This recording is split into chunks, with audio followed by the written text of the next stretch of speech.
ನಾನು ನಿಮ್ಮ mister profit. Equity market ಮತ್ತು gold and silver big fall ಆದ್ರೆ ಕ್ರಾಶ್ ಆಗೋಗ್ಬಿಟ್ಟಿದೆ ಅಂತಾನೆ ಹೇಳ್ಬೋದು. ಆದ್ರೆ ಕ್ರೂಡ್ ಆಯಿಲ್ ಅಪ್ ಆಗಿದೆ. ಇದಕ್ಕೆ ಮೇನ್ ರೀಸನ್ಸ್ ಏನು? ಕದನ ವಿರಾಮ. ಡೊನಾಲ್ಡ್ ಟ್ರಂಪ್ ಅವರು ಕದನ ವಿರಾಮ ಮಾಡಿದ್ದಾರೆ ಅಂತ ಹೇಳ್ತಾರೆ. ಆದ್ರೆ ಕದನ ವಿರಾಮದಿಂದನೇ ಇದೇನಾದ್ರೂ ಫಸ್ಟ್ ಟೈಮಾ?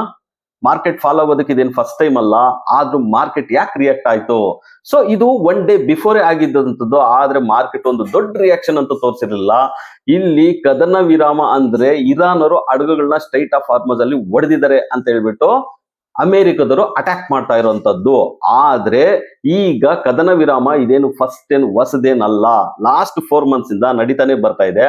ಆದ್ರೆ ಈ ಸರಿ ಮಾರ್ಕೆಟ್ ಒಂದು ಬಿಗ್ ಫಾಲ್ ಆಗಿರೋದಕ್ಕೆ ರೀಸನ್ ಬಂದ್ಬಿಟ್ಟು ಕ್ರೂಡ್ ಆಯಿಲ್ ಮೇಲೆ ಜೂನ್ 17 ಏನ್ ಸ್ಯಾಂಕ್ಷನ್ ತೆಗೆದಾಕ್ಬಿಟ್ಟಿದ್ರು ಅದನ್ನ ರಿವೋಕ್ ಮಾಡ್ತಾರೆ, ಮತ್ತೆ ಆಗ್ತಾ ಇದ್ದಾರೆ, ಸ್ಯಾಂಕ್ಷನ್ಸ್ ಮಾಡ್ತಾ ಇದ್ದಾರೆ ಕ್ರೂಡ್ ಆಯಿಲ್ ಮೇಲೆ ಅಂತ ಬಂದಿದ ತಕ್ಷಣನೇ ಡೇಟಾ ಆಗ್ಲೇ ಕ್ರೂಡ್ ಆಯಿಲ್ 8% ಅಷ್ಟು ಜಂಪ್ ಆಗ್ಬಿಟ್ಟು $75 per ಬ್ಯಾರಲ್ ಅಲ್ಲಿ ಇದ್ರೆ, ಇನ್ನು ಈಕ್ವಿಟಿ ಮಾರ್ಕೆಟ್ ಅಲ್ಲಿ ನಿಫ್ಟಿ 500 ಪಾಯಿಂಟ್ಸ್ ಫಾಲ್ ಆಗಿದೆ. ಇನ್ನು ಗೋಲ್ಡ್ ಅಂಡ್ ಸಿಲ್ವರ್ ಅಲ್ಲಿ ಗೋಲ್ಡ್ 2% ಫಾಲ್ ಆಗಿದೆ, ಸಿಲ್ವರ್ 4% ಫಾಲ್ ಆಗಿದೆ. ಗೋಲ್ಡ್ ಪರ್ 10 ಗ್ರಾಮ್ಗೆ 1,43,000 ಇದ್ರೆ, ಇನ್ನು ಸಿಲ್ವರ್ ಬಂದ್ಬಿಟ್ಟು 2,26,000 ಇದೆ ಪರ್ ಕೆಜಿಗೆ. ಸೊ ಇನ್ನು IMF ಡೇಟಾ ಬರ್ತಾ ಇದೆ. ಇಂಡಿಯನ್ ಗ್ರೋತ್ ಏನಿತ್ತು 6.4 ಅದು ಇನ್ಕ್ರೀಸ್ ಆಗ್ಬಿಟ್ಟು 6.7 ಅಂತ ಹೇಳ್ತಾ ಇದ್ದಾರೆ. ಇನ್ನು ಫಾರಿನ್ ಇನ್ಸ್ಟಿಟ್ಯೂಷನ್ ಅವರು 1,962 crores ನ ಬೈ ಮಾಡಿದ್ದಾರೆ. ಕಂಟಿನ್ಯೂಸ್ ಆಗಿ 4th ಡೇ ಇದು ಬೈ ಆಗ್ತಾ ಇರೋದು. ಸೊ ಹಾಗಾದ್ರೆ ಡೌಜನ್ ಮಾರ್ಕೆಟ್ ನಿನ್ನೆ ರಾತ್ರಿ ಆಲ್ಮೋಸ್ಟ್ 600 ಪಾಯಿಂಟ್ಸ್ ಡೌನ್ ಆಗಿದೆ.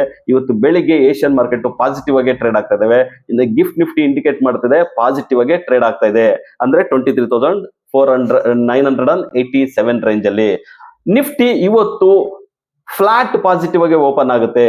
So Nifty based on news ಮೇಲೆನೆ ಒಂದು ವಾಲಟೈಲ್ ನೋಡುತ್ತೆ. ಆದ್ರೆ ಇವತ್ತು ಸೆನ್ಸೆಕ್ಸ್ ಎಕ್ಸ್ಪೈರಿ ಇಂದ ಒಂದು ಬಿಗ್ ವಾಲಟೈಲ್ ಇರುತ್ತೆ.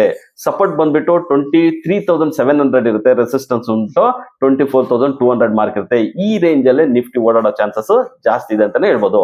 ಸೊ ನೀವು ಇದ್ರ ಬಗ್ಗೆ ಕಮೆಂಟ್ ಮಾಡಿ, ನಮ್ಮ ಚಾನಲ್ ಲೈಕ್ ಮಾಡಿ, ಸಬ್ಸ್ಕ್ರೈಬ್ ಮಾಡಿ, ಶೇರ್ ಮಾಡಿ.